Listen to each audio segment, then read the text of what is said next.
파리의 겨울은 유난히 길었다. 눈은 내리지 않았지만 거리는 흰재로 덮인 듯 고요했다. 혁명의 열기가 식은 지 오래였고 사람들의 주머니에는 무가치한 종이 지폐만 남아있었다. 그것은 불타버린 교회 토지를 담보로 한 약속이었지만 이제 그 약속은 아무 의미가 없었다. 시장 상인들은 돈 대신 금속을 요구했고 병사들은 나무로 만든 신발을 신고 행군했다. 나라 전체가 흔들리고 있었다. 왕은 사라졌고 혁명은 승리를 외쳤지만 국가는 여전히 파산의 구렁텅이에 빠져 있었다. 그날 작은 회의실에 젊은 장교가 앉아 있었다. 잉크 냄새가 가득한 방, 빛바랜 문서와 낡은 봉인이 흩어져 있었다. 나폴레옹 보나파르트, 29의 제1통령이자 아직 세상에 완전히 알려지지 않은 천재였다. 그는 천천히 손끝으로 보고서의 숫자를 따라 읽었다. 4,800만 프랑의 부채. 징세 예상치는 그 절반에도 미치지 못했다. 그는 눈을 감고 잠시 숨을 고르더니 고개를 들었다. 먼저 말씀드리자면 진짜 이야기를 알고 싶다면 헤드라인 뒤에 숨은 사실을 직접 적이고 진실되며 꾸밈 없이 알고 싶다면 지금 구독하세요. 놓치지 마세요. 말이 되는가? 그가 물었다. 그 앞에는 조용한 남자가 서 있었다. 니콜라 프랑스와 모리엥, 새로 임명된 재무관이었다. 나폴레옹보다 10살 많았지만 그의 눈빛엔 피로와 절망이 섞여 있었다. 폐하, 지금 프랑스는 수학적으로 존재할 수 없는 나라입니다. 현금은 고갈되었고 세금은 거치지 않습니다. 부채는 눈덩이처럼 불어납니다. 나폴레옹은 무표정하게 손가락으로 책상을 두드렸다. 병사들은 굶고 있나? 네, 각지에서 보급품 부족이 보고되고 있습니다. 장군들은 약속된 급여를 못 받고 있습니다. 그러나 모리엥은 조심스레 고개를 들었다. 국민은 아직 당신을 믿고 있습니다. 그 말에 나폴레옹은 잠시 미소를 지었다. 그러나 그 미소는 오래가지 않았다. 신뢰는 감정이 아니라 계산이야. 모리엥. 숫자가 말하지 않으면 사람들은 언제든 돌아선다. 그는 자리에서 일어나 창문 쪽으로 걸어갔다. 차가운 바람이 커튼을 밀어올리며 그 얼굴에 그림자를 드리웠다. 나는 군인을 명령할 줄 안다. 하지만 지금 필요한 건 다른 종류의 군대다. 계산서로 싸우는 군대. 서류와 도장이 총알이 되는 전쟁. 모리엥은 고개를 끄덕였다. 그렇다면 무엇부터 시작하겠습니까? 나폴레옹은 천천히 뒤돌아섰다. 신뢰를 되찾는 것, 돈의 의미를 되살리는 것. 며칠 뒤 나폴레옹은 재무부 회의실에 강요들을 불러 모았다. 서류를 들고 온 관리들은 서로 속삭이며 불안한 눈빛을 주고받았다. 그들 앞에 선 나폴레옹은 단도직입적으로 말했다. 은행을 세운다. 순간 회의실이 얼어붙었다. 은행이요? 한 관리가 자리에서 벌떡 일어났다.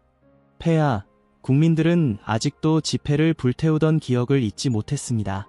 그들은 종이돈을 보면 저주처럼 도망칩니다. 교회 토지를 담보로 한 아시냐, 에시그네츠가 나라를 망쳤습니다. 그렇다면 금속으로만 거래하자는 건가? 나폴레옹이 되물었다. 전쟁 중에 금속을 어디서 구하지? 관리들은 아무 말도 하지 못했다. 나폴레옹은 천천히 걸으며 말했다. 우리가 세울 은행은 과거와 다르다. 왕의 장난감도 귀족의 전유물도 아니다. 민간 자본이 숨을 불어넣고 국가는 방향을 정한다. 둘이 맞물릴 때만 시스템은 견고해진다. 모리엥이 조심스레 물었다. 이 은행의 목적은 무엇입니까? 신뢰다. 나폴레옹의 목소리가 낮게 울렸다. 상인이 어음을 믿고 노동자가 임금을 믿고 군인이 명령을 믿는 나라. 그 믿음의 중심이 바로 이 은행이 될 것이다. 1800년 프랑스 은행 방더 프랜스이 세워졌다. 파리 한복판의 건물 안에서 조용히 움직이기 시작한 이 기관은 단순한 금융기관이 아니라 국가의 심장이었다. 나폴레옹은 매일 보고를 받았다. 얼마의 지폐가 발행되었는지, 얼마가 회수되었는지, 어느 도시에서 상인들이 다시 거래를 시작했는지. 폐하, 어제 파리 시장에서 어음이 다시 유통되었다는 보고가 있습니다. 모리앵이 말했다. 좋아, 나폴레옹은 미소를 지었다. 신뢰는 전염된다. 한번 움직이면 멈추지 않아. 그는 곧 또 다른 조치를 내렸다. 재무는 더 이상 귀족의 장난감이 아니다. 우리는 철저히 계산해야 한다. 모리앵은 새로운 제도를 도입했다. 모든 세입과 지출을 중앙회계로 통합하고 지연된 채무는 목록화하여 갚을 수 있는 순서대로 정리했다. 현금 흐름은 투명해졌고 부패한 징세업자들은 하나둘 사라졌다. 나폴레옹은 그 모든 과정을 지켜보며 말했다. 좋아. 이제 나라가 숫자를 다시 배우기 시작했군. 하지만 아직 남은 문제가 있었다. 화폐의 신뢰였다. 사람들은 여전히 종이돈을 불신했고 그 불안은 시장 전체를 얼어붙게 했다. 1803년 봄, 나폴레옹은 새로운 명령을 내렸다. 이제 프랑스의 돈은 금속으로 증명된다. 이름하여 프랑 제르미날. 그는 손에 든 동전을 들어 보이며 말했다. 이건 단순한 돈이 아니다. 이건 약속이다. 오늘의 가치가 내일도 같다는 약속. 모리앵은 그를 바라보며 고개를 끄덕였다. 폐하, 이것이 진정한 개혁입니다. 그날 이후 프랑스의 시장은 서서히 안정되기 시작했다. 제빵사는 밀가루 값을 계산하기 시작했고 병사들은 급료를 받았다. 금속은 다시 노래를 부르기 시작했다. 하지만 나폴레옹은 알고 있었다. 신뢰는 시작에 불과했다. 그 신뢰를 지탱할 기둥이 필요했다. 세금이었다. 그는 세금 징수 제도를 완전히 뒤집었다. 과거에는 귀족과 계약한 징세업자들이 세금을 거두었고 그 과정에서 부패가 만연했다. 이제 국가는 직접 걷기로 했다.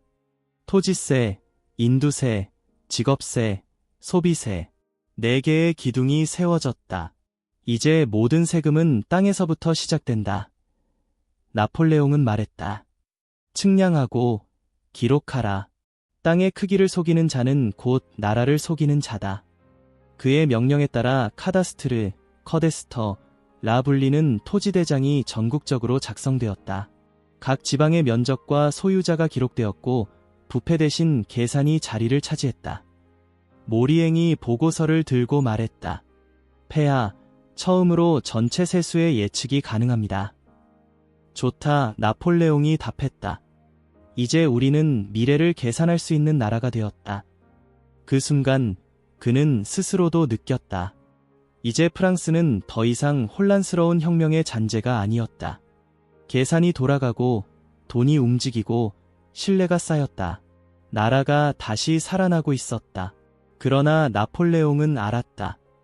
이것은 시작일 뿐이라는 것을. 이제 새로운 전쟁이 기다리고 있었다.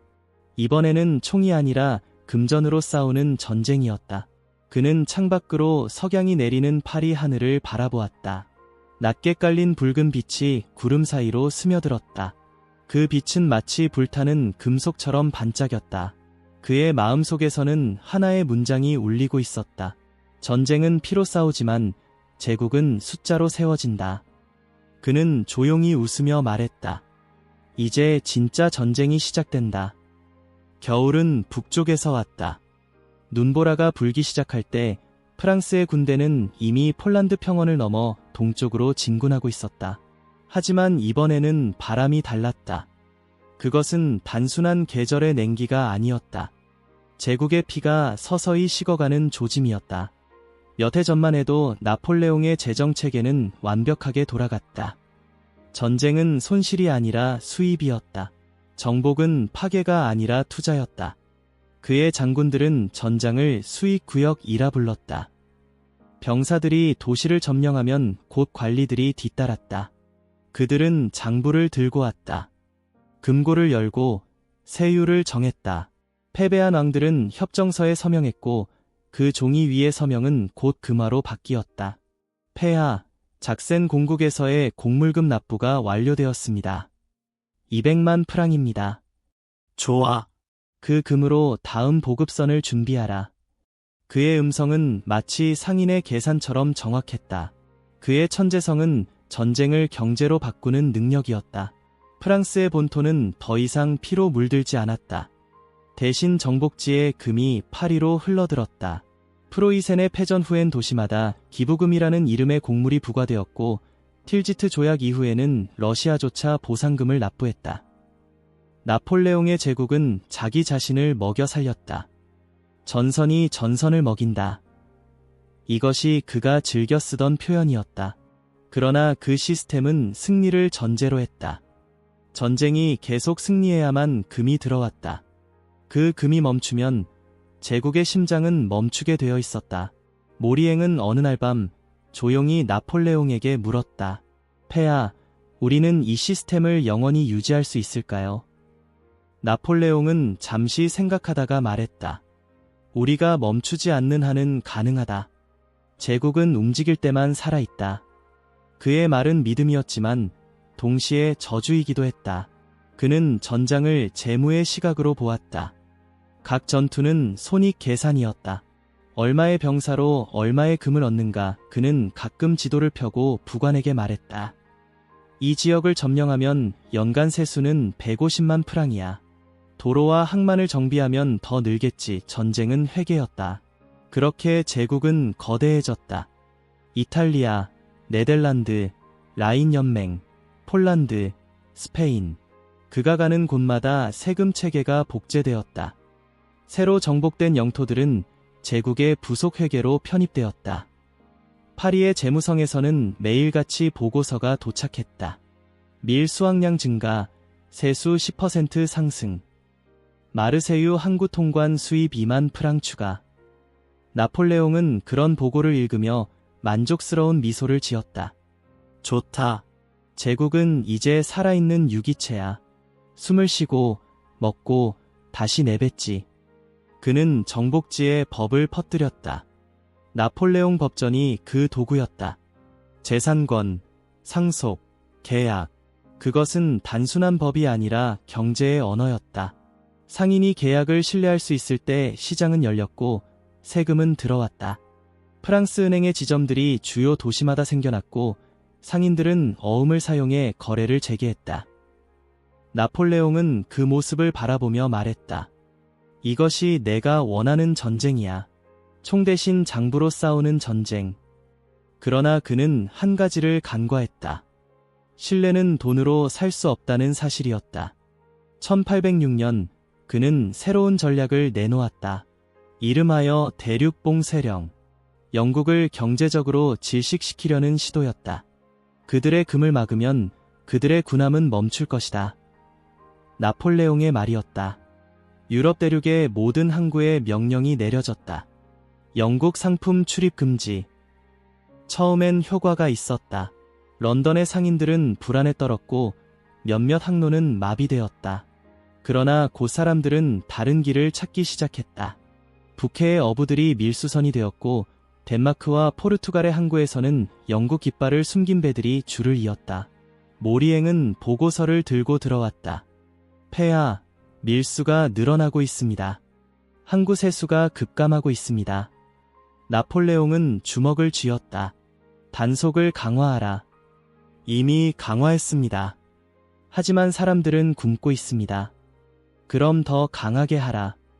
명령은 냉정했다.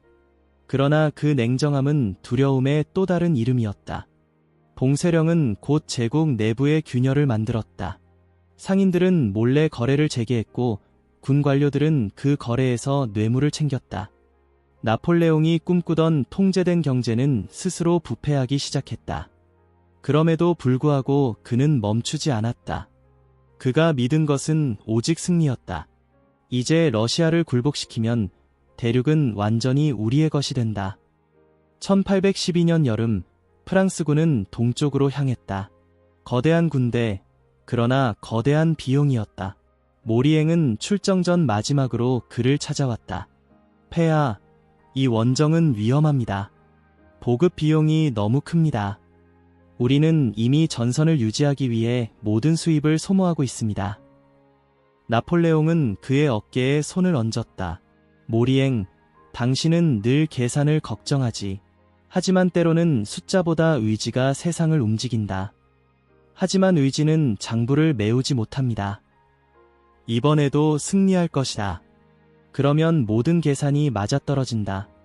그들은 그렇게 작별했다. 그리고 그해 겨울, 러시아의 눈보라가 제국의 계산서를 찢어버렸다. 병사들은 얼어 죽었다. 말들은 쓰러졌다. 보급선은 끊겼다. 군대가 후퇴할 때 불타는 보급품과 쌓인 서류들이 함께 사라졌다. 모리앵은 파리에서 보고서를 받았다. 손실, 사람 40만, 말 20만, 장비 3분의 2. 그는 종이를 내려놓았다. 이건 전쟁이 아니라 회계 파탄입니다. 나폴레옹은 돌아오면서도 계산을 멈추지 않았다. 그는 얼어붙은 들판 위에서 중얼거렸다. 프랑스는 여전히 견딜 수 있다. 은행이 남아있다.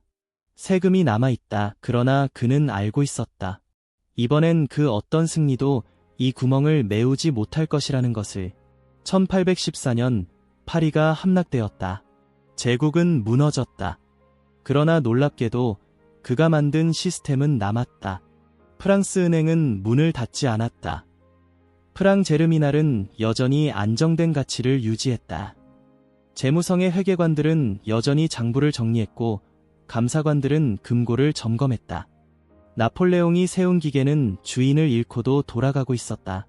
그가 엘바 섬으로 유배되던 날 모리앵은 마지막 보고서를 정리하며 혼잣말했다. 그는 패배했지만 그의 시스템은 승리했다. 세월이 흐른 뒤에도 사람들은 그를 떠올렸다. 어떤 이는 폭군이라 했고 어떤 이는 영웅이라 했다. 그러나 역사는 한 가지를 분명히 했다. 그는 전쟁으로 유럽을 정복했지만 구조로 프랑스를 영원히 바꿨다. 그가 남긴 교훈은 단순했다. 돈이란 종이가 아니라 약속이고 국가는 그 약속을 지킬 능력에서 존재한다. 신뢰할 수 있는 화폐, 예측 가능한 세금, 믿을 수 있는 법, 그것이 국가의 척추였다. 오늘날의 세상도 다르지 않다. 중앙은행, 금리, 세금, 감사, 이 모든 것이 그가 세운 틀 위에 있다. 그리고 여전히 그가 겪은 위험은 반복된다. 과도한 지출, 끝없는 전쟁, 신뢰를 잃은 화폐. 그의 시대엔 눈이 제국을 삼켰다. 우리의 시대엔 숫자가 제국을 삼킨다. 어쩌면 모든 역사는 하나의 결산표일지도 모른다. 승리와 패배, 수입과 손실, 인간의 욕망과 계산이 섞여 쓰인 끝없는 장부. 그리고 그 마지막 줄에 이렇게 적혀 있다. 모든 제국은 결국 자신이 쓴 계산서로 무너진다. 이와 같은 이야기들을 더 보고 싶으시다면 명확하고 검증되며 왜곡 없는 이야기들 지금 구독하고 누구보다 한 발 앞서 나가세요.